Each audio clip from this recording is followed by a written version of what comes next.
Hello everyone, welcome back. आज के इस वीडियो में हम सेंटेंस से रिलेटेड कुछ टर्मिनोलॉजी के बारे में पढ़ेंगे जो इस प्रकार से लिखे जाते हैं। पहला है सब्जेक्ट, फिर प्रेडिकेट, फिर वर्ब, कॉम्प्लीमेंट, फिर ऑब्जेक्ट।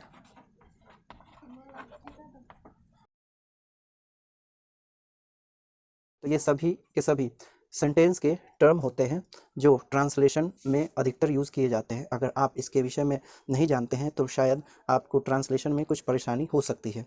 तो अब हम एक एक करके इन सारे टर्म को समझने की कोशिश करते हैं एक उदाहरण के थ्रू। जैसे कि सबसे पहला जो टर्म है वो है सब्जेक्ट। किसी सेंटेंस का सब्जेक्ट। सेंटेंस में सब्जेक्ट बहुत ही इंपॉर्टेंट टर्म है, इसे समझना बहुत ज़रूरी है। इसे समझने के लिए एक उदाहरण पर गौर करें। जैसे कि लिखा है राम इज़ हैप्पी, राम खुश है।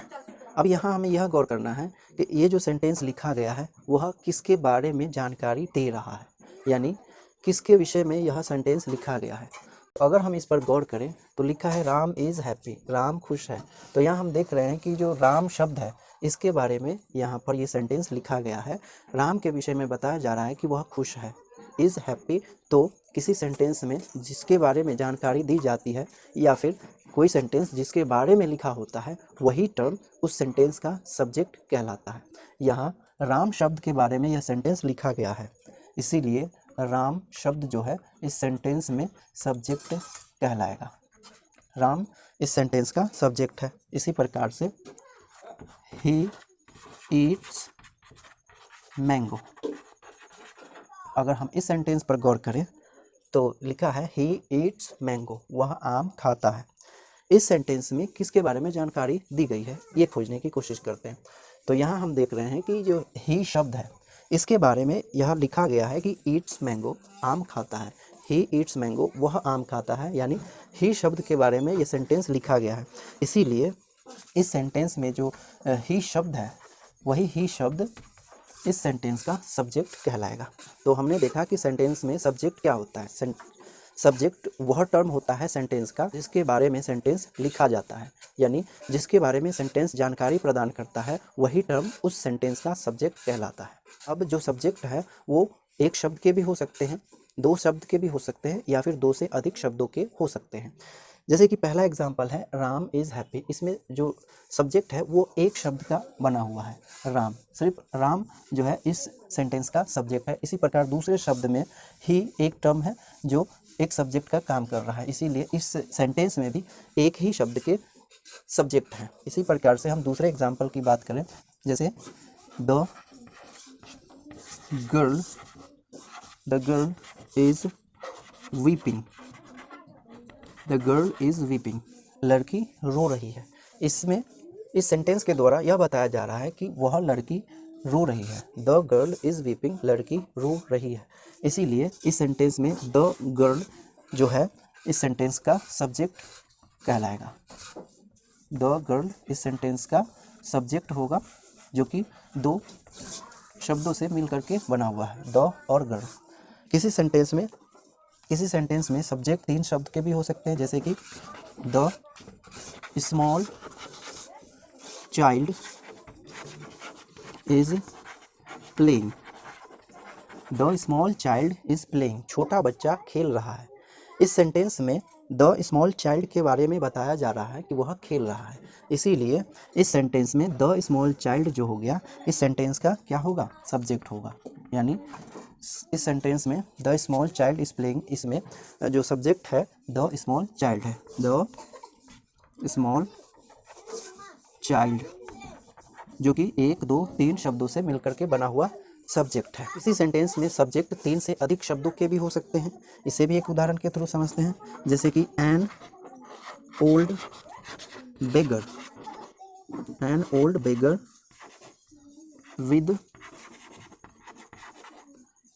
A stick, stick is coming, an old beggar with an old beggar with a stick is coming. एक बूढ़ा भिखारी छड़ी के साथ आ रहा है। इस सेंटेंस में an old beggar with a stick, ये सारे के सारे जो 6 वर्ड हैं, 1 2 3 4 5 6, ये 6 वर्ड्स जो है ये सारे के सारे मिल करके इस सेंटेंस में क्या कर रहे हैं, सब्जेक्ट का काम कर रहे हैं। इसीलिए ये सारे के सारे शब्द मिल करके सेंटेंस का सब्जेक्ट बना रहे हैं, जो कि 6 शब्दों से मिलकर बना होता है। इसीलिए ध्यान रहे कि किसी सेंटेंस का सब्जेक्ट एक शब्द या एक से अधिक शब्दों के बने हो सकते हैं। अब हमें यह ध्यान रखना है कि सेंटेंस का सब्जेक्ट चाहे कितने ही शब्दों के क्यों न बने हों, लेकिन उसमें कम से कम एक नाउन या फिर एक प्रोनाउन अवश्य रहता है। अब नाउन और प्रोनाउन क्या है, तो सबसे पहले हम नाउन के बारे में जान लेते हैं। नाउन वह शब्द है जो किसी व्यक्ति, वस्तु या स्थान के नाम को बताता है। अर्थात नाउन एक नेमिंग वर्ड है जो नाम को बताता है, जैसे कि Ram, Sita, book, pen, Rampur, Bihar etcetera. ये सारे के सारे नाम को रिप्रेजेंट कर रहे हैं, इसलिए ये सारे शब्द नाउन कहलाएंगे। अर्थात जो शब्द किसी वस्तु, व्यक्ति के नाम को बताता है वह शब्द नाउन कहलाता है। इसी प्रकार प्रोनाउन क्या है, तो प्रोनाउन वह शब्द है जो किसी नाउन के बदले लिखा जाता है। यानी सेंटेंस में अगर नाउन नहीं है तो नाउन के बदले जिस शब्द को यूज़ किया जाता है उसी शब्द को हम प्रोनाउन कहते हैं। अर्थात अगर किसी चीज़ का नाम अगर आपको नहीं मालूम है तो उसके लिए आप किसी न किसी शब्द का तो यूज़ करेंगे ही, तो उसी शब्द को हम प्रोनाउन कहेंगे। जैसे कि ही मीन्स वह, आई मीन्स मैं, वी मीन्स हम, दैट मीन्स वह, दिस मीन्स यह। ये सारे के सारे शब्द प्रोनाउन कहलाते हैं। हालांकि नाउन और प्रोनाउन का अध्ययन बहुत ही वाइड है, इसीलिए हम इन दोनों टर्म को किसी और वीडियो में डिस्कस करेंगे। तो अभी हम अपने मूल कॉन्सेप्ट पर चलते हैं, जो कि है सब्जेक्ट।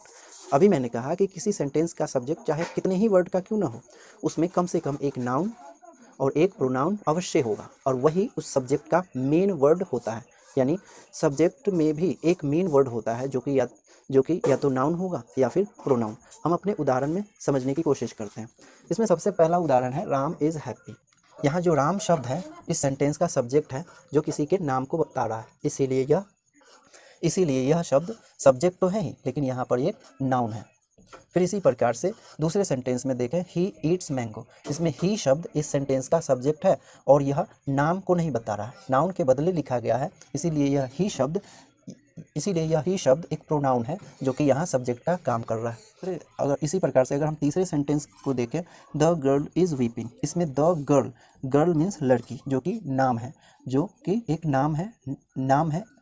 एक नाम है, इसीलिए इसे हम नाउन शब्द कहेंगे, और यहाँ यह सब्जेक्ट की तरह काम कर रहा है, इसीलिए इस शब्द को नाउन शब्द कहेंगे। फिर अगले सेंटेंस में देखें, the small child is weeping. तो यहाँ चाइल्ड मीन्स बच्चा होता है, बच्चा, यह भी एक नाउन है, यानी नाम को बता रहा है। हालांकि यहाँ 3 शब्द हैं, द स्मॉल चाइल्ड, जो तीनों के तीनों मिल करके सब्जेक्ट का निर्माण करता है, लेकिन यहाँ जो नाउन है यह नाउन इस सब्जेक्ट का मेन वर्ड है। फिर अगर हम अगले सेंटेंस की बात करें तो देख रहे हैं, द ओल्ड बेगर मीन्स भिखारी। तो बेगर मीन्स भिखारी, तो बेगर एक नाउन है जो कि नाम को बता रहा है, इस सेंटेंस के सब्जेक्ट में यह मेन वर्ड है। ये जो सेंटेंस है इसका जो सब्जेक्ट है 1 2 3 4 5 6 शब्दों से मिलकर के बना हुआ है, लेकिन यहाँ नाउन जो है मेन वर्ड है। तो इस बात का ध्यान रखें कि किसी भी सेंटेंस का सब्जेक्ट एक वर्ड के हो या अनेक वर्ड के हो, उसमें कम से कम एक नाउन या फिर एक प्रोनाउन अवश्य ही होगा। अगर एक ही वर्ड है किसी सेंटेंस के सब्जेक्ट में तो वही मेन वर्ड होगा। अर्थात अगर सेंटेंस में चाहे एक ही वर्ड क्यों ना हो, वो एक ही वर्ड या तो नाउन होगा या प्रोनाउन। अल्टीमेटली आप इतना समझ लो ना कि किसी सेंटेंस का सब्जेक्ट या तो नाउन होगा या फिर प्रोनाउन होगा। इस बात को आप हमेशा याद रखें। तो इस वीडियो में मैं बस इतना ही बताने वाला हूँ, फिर प्रेडिकेट के बारे में हम अगले वीडियो में जानेंगे। अगर हम इसे और बताएं तो ये वीडियो थोड़ा ज़्यादा लंबा हो जाएगा। तो सब्जेक्ट के बारे में हम एक बार फिर से समराइज़ कर लेते कि हमने क्या देखा। किसी सेंटेंस का सब्जेक्ट वह टर्म होता है जिसके बारे में सेंटेंस लिखा जाता है या फिर जिसके बारे में सेंटेंस जानकारी देता है। सेंटेंस का सब्जेक्ट एक शब्द के भी हो सकते हैं या अनेक शब्द के भी हो सकते हैं। फिर हमने देखा कि किसी सेंटेंस का सब्जेक्ट चाहे कितने ही वर्ड के क्यों ना हो, उसमें कम से कम एक नाउन या फिर एक प्रोनाउन अवश्य ही होगा। अगर किसी सेंटेंस का सब्जेक्ट एक ही वर्ड का है तो वो एक ही वर्ड या तो नाउन होगा या फिर प्रोनाउन होगा। सेंटेंस का सब्जेक्ट बिना नाउन या प्रोनाउन के हो ही नहीं सकता।